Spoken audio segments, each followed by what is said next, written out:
Hello everyone, आज हम question tag add करना सीखने वाले हैं।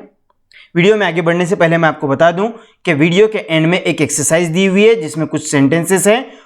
उन सेंटेंसेस में आपको क्वेश्चन टैग ऐड करना है, यानी आंसर्स लिखने हैं कमेंट सेक्शन में। मैं आपको बताऊंगा आपके आंसर्स करेक्ट हैं या नहीं। तो चलिए शुरू करते हैं।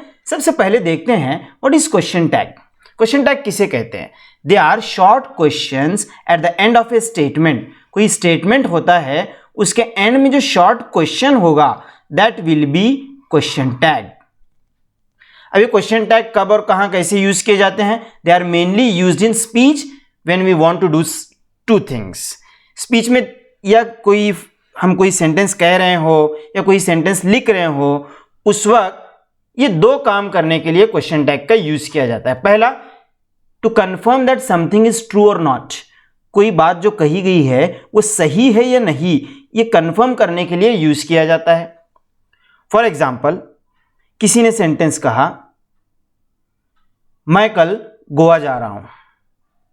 अब जो लिसनर होगा, उसका जो बात सुन रहा है, वो रिप्लाई करेगा, गोवा जा रहे हो? जा रहे हो ना?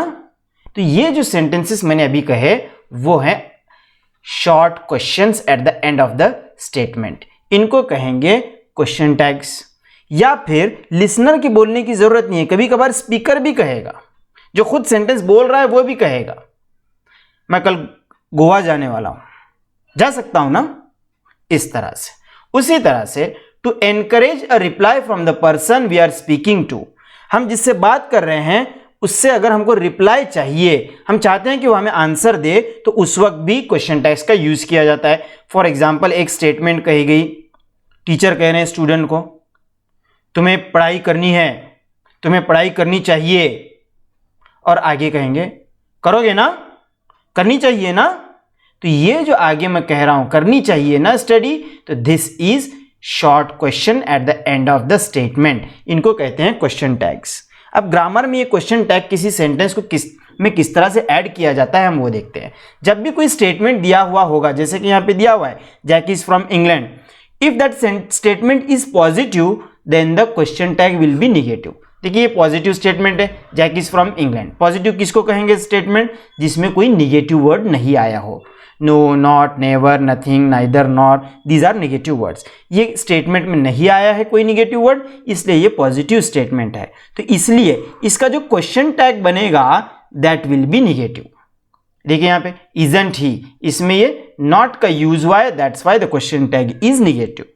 अब उसी तरह से, if the statement is negative, statement अगर निगेटिव होता है, दे आरंट फूल्स, ये नॉट का यूज हुआ है, निगेटिव स्टेटमेंट है, तो उसका जो क्वेश्चन टैग होगा that will be positive, are they. अब ये पॉजिटिव और निगेटिव मैंने बता दिए, बाकी ये आर किस तरह से यूज करेंगे, दे कहां से आएगा वगैरह, ये हम अब देखते हैं स्टार्टिंग से। एक सेंटेंस दिया हुआ है, ही इज एन इंडियन। इसमें हमको क्वेश्चन टैग ऐड करना है। किस तरह से करेंगे? सबसे पहले क्वेश्चन टैग ऐड करने के लिए हमको वो स्टेटमेंट एज इट इज लिखनी है, ही इज एन इंडियन। अब एज इट इज लिखने के बाद अब हम आगे कुछ ऐड करने वाले हैं सेक्शन, इसलिए यहां पे कॉमा यूज होगा, फुल स्टॉप नहीं यूज होगा। नेक्स्ट स्टेप, अब क्वेश्चन टैग हमको ऐड करना है। तो सबसे पहले हम ऐड करेंगे हेल्पिंग वर्ब जो उस सेंटेंस में यूज हुआ है वो। अगर हेल्पिंग वर्ब सेंटेंस में यूज नहीं हुआ है तो क्या करेंगे वो मैं आपको आगे आने वाले सेंटेंसेस में बताऊंगा। सबसे पहली बात याद रखें, सबसे पहले आएगा हेल्पिंग वर्ब जो उस सेंटेंस में यूज हुआ है। ये देखिए हेल्पिंग वर्ब। हेल्पिंग वर्ब किसे कहते हैं? आपको अगर ये पता है तो बहुत अच्छी बात है, और अगर आप सीखना चाहते हैं तो डिस्क्रिप्शन में मैंने लिंक दे दी है। वर्ब इस नाम से मैंने 2 वीडियो बनाए हैं, उसमें इजीली आप पूरी तरह से समझ जाएंगे कि हेल्पिंग वर्ब किसे कहते हैं। तो ये इज हेल्पिंग वर्ब है, हमने उसको यूज किया है। अब हमको ये क्वेश्चन टैग निगेटिव बनाना है, इसलिए हम यहां पे यूज करेंगे नॉट। लेकिन ये जो नॉट यहां पे हेल्पिंग वर्ब के साथ यूज होगा वो कॉन्ट्रैक्टेड फॉर्म में यूज होगा। फॉर एग्जाम्पल, इज नॉट का बन जाएगा इजंट। अगर यहां पे ये वॉज नॉट होता है तो बन जाएगा वॉजंट, इस तरह से। इसके बाद सब्जेक्ट उस सेंटेंस का यूज करेंगे हम in the form of pronoun.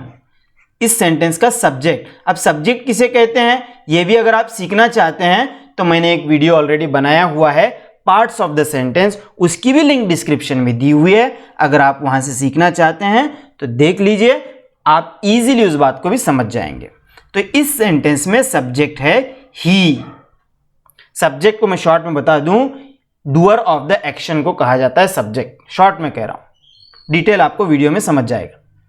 तो ही इस सेंटेंस में सब्जेक्ट है और वो होना चाहिए प्रोनाउन। जी हाँ, ही प्रोनाउन है। अगर आप प्रोनाउन के बारे में भी ज्यादा मालूमात हासिल करना चाहते हैं तो उसकी भी लिंक डिस्क्रिप्शन में दी हुई है, वो भी वीडियो देख लें। इजंट ही ये सब्जेक्ट है और प्रोनाउन ही है, इसलिए हमने उसको एज इट इज यूज किया और लास्ट में आएगा क्वेश्चन मार्क। ये हो गया क्वेश्चन टैग का ऐड करना। नेक्स्ट सेंटेंस एक और देखते हैं। We are not doing anything. क्या क्या करना है हमको? सबसे पहले तो ये सेंटेंस एज इट इज लिखना है। अब टाइम बचाने के लिए मैं इसको नहीं लिख रहा हूं। We are not doing anything, सबसे पहले आएगा हेल्पिंग वर्ब। हेल्पिंग वर्ब इस सेंटेंस में है आर, तो हम आर को एज इट इज यूज करेंगे। ये हो गया आर। इसके बाद देखिए यहां पे नॉट यूज हुआ है। ये सेंटेंस स्टेटमेंट निगेटिव है, इसलिए अब हमारा क्वेश्चन टैग पॉजिटिव होगा, इसमें निगेटिव वर्ड नहीं आएगा, नॉट को यूज नहीं करेंगे। इसके बाद सब्जेक्ट, इस सेंटेंस का सब्जेक्ट है वी, जो कि प्रोनाउन होना चाहिए। यस, वी प्रोनाउन है, इसलिए उसको हम एज इट इज यूज करेंगे और लास्ट में लगाएंगे क्वेश्चन मार्क। ये हो गया क्वेश्चन टैग को ऐड करना। Question 3, Siraj has been working day and night. इसको अब क्वेश्चन टैग लगाने के लिए सबसे पहले इस स्टेटमेंट को एज इट इज लिखेंगे, फिर कॉमा देंगे। अब हेल्पिंग वर्ब, इस सेंटेंस में हेल्पिंग वर्ब है हैज। देखिए स्टूडेंट्स, एक बात मैं आपको बता दूं, ये बीन वगैरह जो यूज होंगे एक्स्ट्रा चीजें, इनसे आपको घबराना नहीं है और नहीं कंफ्यूज होना है। जो हेल्पिंग वर्ब है उसको एज इट इज यूज करेंगे, हैज।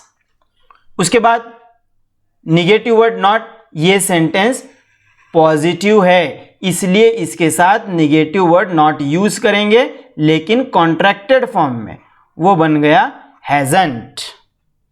अब आगे सब्जेक्ट, इस सेंटेंस का सब्जेक्ट है सिराज।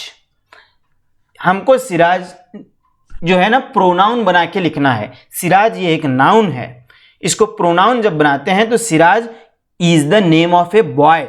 बॉय के नेम के लिए हम प्रोनाउन यूज करेंगे ही। अगर गर्ल का नेम होगा तो शी, प्लूरल होंगे तो दे। तो ये हो गया question tag. Sentence number 4, Juhi will arrive tomorrow. As it is लिखेंगे पहले इसको, फिर उसके बाद कॉमा। अब आएगा हेल्पिंग वर्ब, ये हेल्पिंग वर्ब है विल, तो ये विल लिख लिया हमने एज इट इज।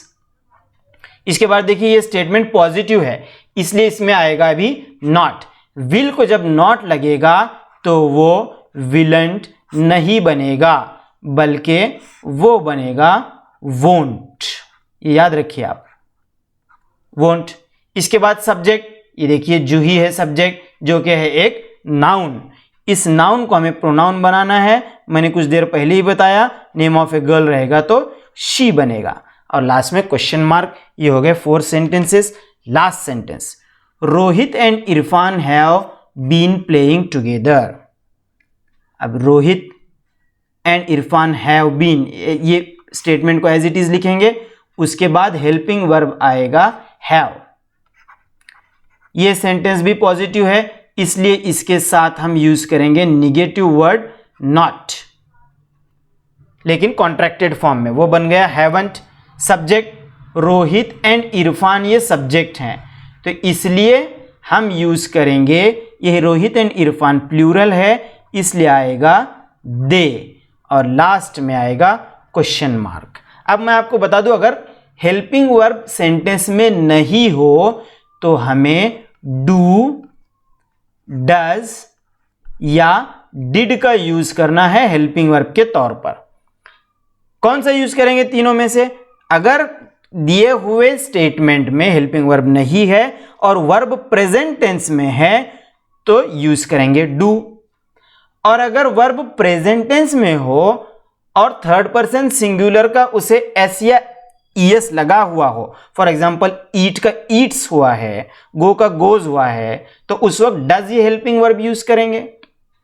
और अगर दिए हुए स्टेटमेंट में हेल्पिंग वर्ब नहीं है और वर्ब पास्ट टेंस में है तो हम हेल्पिंग वर्ब यूज करेंगे डिड।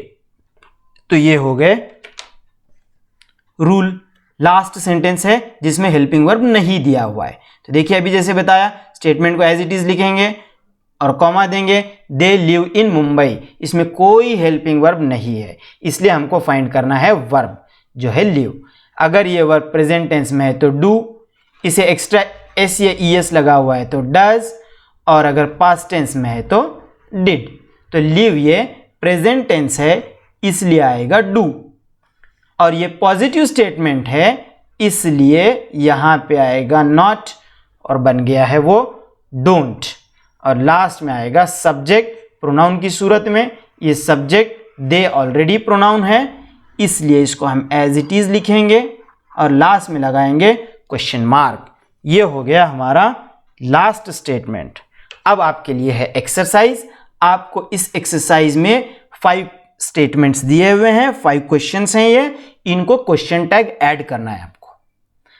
आप कमेंट सेक्शन में आंसर्स लिखिए, मैं आपको बताऊंगा आपके आंसर्स करेक्ट हैं या नहीं। अगर आपके आंसर्स करेक्ट आते हैं तो ये आपके लिए कॉन्फिडेंस बूस्टर का काम करेगा, आपका कॉन्फिडेंस बढ़ जाएगा, आपको पता चलेगा कि आपको क्वेश्चन टैग कितना आता है। अगर सारे सही आते हैं तो आपने परफेक्टली सीख लिया है, अगर आपके सही नहीं आते हैं ज़्यादा तो आपको ये वीडियो एक और बार देखना चाहिए।